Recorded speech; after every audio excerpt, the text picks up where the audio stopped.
Hello guys. सो मिठाई खा लो। किस खुशी में? ये खुशी इस तरीके से है कि मेरा इस कंपनी में नहीं हुआ प्लेसमेंट। आप लोग सोच रहे होंगे, एक मिनट इसे साइड रख दूँ। आप लोग सोच रहे होंगे कि प्लेसमेंट नहीं हुआ, उस खुशी में क्यों मिठाई चल रही है।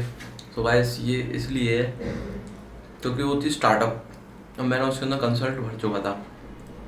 कंसल्ट भरने के बाद हुआ क्या, एग्ज़ाम हुआ। मैंने सोचा कि एग्ज़ाम में पास होना ज़रूरी है ताकि बेइज्जती ना हो जाए, तो आखिर में मैंने उसको पास कर लिया। ठीक है, पास होने के बाद शॉर्ट लिस्टिंग में मेरा नाम आ गया।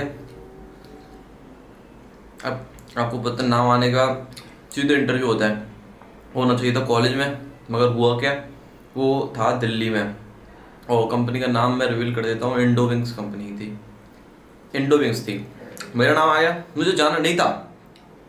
तो क्या हुआ, मैंने ब्लॉक वगैरह के लिए अपने टीएनपी डिपार्टमेंट के सर विकास सर से मेल कर दिए, सर मेरी तबीयत ठीक नहीं है, मैं नहीं आ पाऊँगा। और साथ में जो कंपनी लेके आया था हिमांशु शुक्ला सर, उन्हें भी मैंने मेल कर दिया कि मैं नहीं आ पाऊँगा। तो विकास सर ने तो कह दिया कि ठीक है, तबीयत ठीक नहीं है तो एमबीबीएस डॉक्टर से सर्टिफिकेट बना के कर देना, तो हम आपको ब्लॉक नहीं करेंगे। और विकास सर ने कहा कि आपको जाना पड़ेगा किसी भी हालत में। मगर एट द एंड मैंने डिसाइड किया बहुत सारी सोचने के बाद, क्योंकि मेरा सर दर्द हो चुका था, मुझे लेना था नहीं।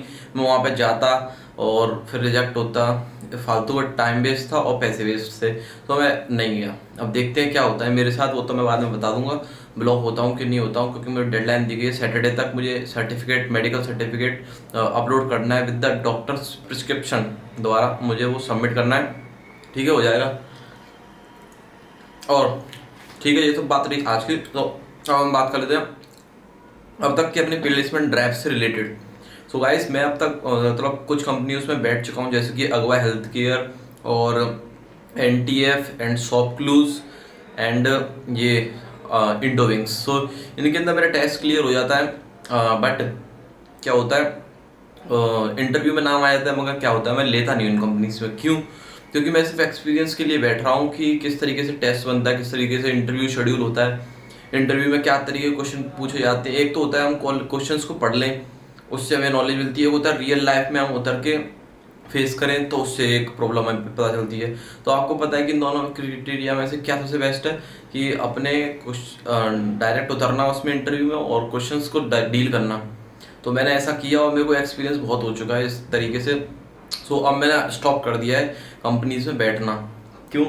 क्योंकि फालतू में टेस्ट निकल जाता है, इंटरव्यू में मना कर देता हूँ, क्योंकि वो कंपनी जो होती है वो स्टार्टअप होती है या फिर तो उसकी सैलरी कम होती है। ये दो फैक्टर्स होते हैं जो कि मुझे लेने से रोक देती हैं कंपनीज में। अब तक मैं अगवा हेल्थ केयर से लेके ये इंडोविंग्स तक का बता देता हूँ।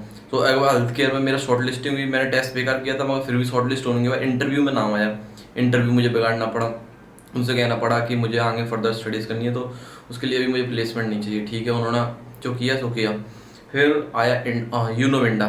यूनोविंडा में मुझे लेना था, मगर क्या हुआ, उसका टेस्ट नहीं हो पाया अच्छे से मेरे से, उसका रह गया मेरा। अब आइए हमारे पास एसएमएस ग्रुप, जो कि 8 तारीख को शेड्यूल है, और विप्रो जो कि अपना 6 तारीख पर शेड्यूल हो चुकी है। इनमें मुझे लेना है प्लेसमेंट, जिनके लिए मैं तैयारी कर रहा हूँ ढंग से, और इनमें मैं पक्का ले लूँगा। प्लेसमेंट होने के बाद की लाइफ भी दिखाऊंगा, जब तक प्लेसमेंट होने से पहले की मेरी टॉक सुन लो, ताकि एक्सपीरियंस मिल सके कि जब तक प्लेसमेंट नहीं होता तब तक हमें किस तरीके का फील होता है। बाकी की बातें बाद में करते, पहले मैं मिठाई खत्म कर देता हूँ। वैसे आपको आधा चेहरा दिख रहा होगा कि जूम हो गया था कैमरा अपना पीएसयूज पे, जैसे कि बीपीसीएल और आईओसीएल और इंडियन कोल इंडियन लिमिटेड, इन पे हमें फोकस करना है। वो सब किस तरीके से हो सकते हैं जब हम गेट की प्रिपरेशन अपनी तगड़ी रहे, टॉप नॉच पे रखें अगर गेट की प्रिपरेशन, तो हमारे पास ये छोटे मोटे प्राइवेट कंपनीज निकल सकती हैं अपनी आसानी से, जैसे कि यूनोविंडा तो चलो छोड़ो, एसएमएस ग्रुप, एचएलएस और भी बहुत तरीके की कंपनी है जो कि कॉलेज में आती हैं, अच्छा पैकेज देती है। वो क्रैक्स करने के लिए सही में टॉप नॉच लेवल की नॉलेज होनी चाहिए। अगर हम गेट की तैयारी करें तो हमें वो नॉलेज हो जाएगी, तो ये कंपनी हमारे लिए बहुत ही ईजी टास्क रहेगा इन्हें टैकल करना। कोई दिक्कत नहीं। अब हमारे पास गेट के लिए कितना टाइम है, आज से लेके हमारे पास 4 महीने हैं। और हमें जब इंजीनियरिंग सर्विस एग्जामिनेशन हम रिटर्न करेंगे तो उसके लिए हमारे पास कितना टाइम है, 7 महीने, 7 दिन, 4 महीने, 1 साल। पसीना आ रहा है इस टाइम पर मुझे, तो थोड़ा मुझे रेस्ट की ज़रूरत है, क्योंकि मेरी तबीयत सही में ठीक नहीं है थोड़ी। जब तक रेस्ट कर लेते हैं, जब तक के लिए इस वीडियो को लाइक कीजिए, सब्सक्राइब कीजिए, और आगे की इन्फॉर्मेशन डेली अपडेट में देते रहूँगा। सब्सक्राइब कर लीजिए इस चैनल को। जय हिंद, जय भारत।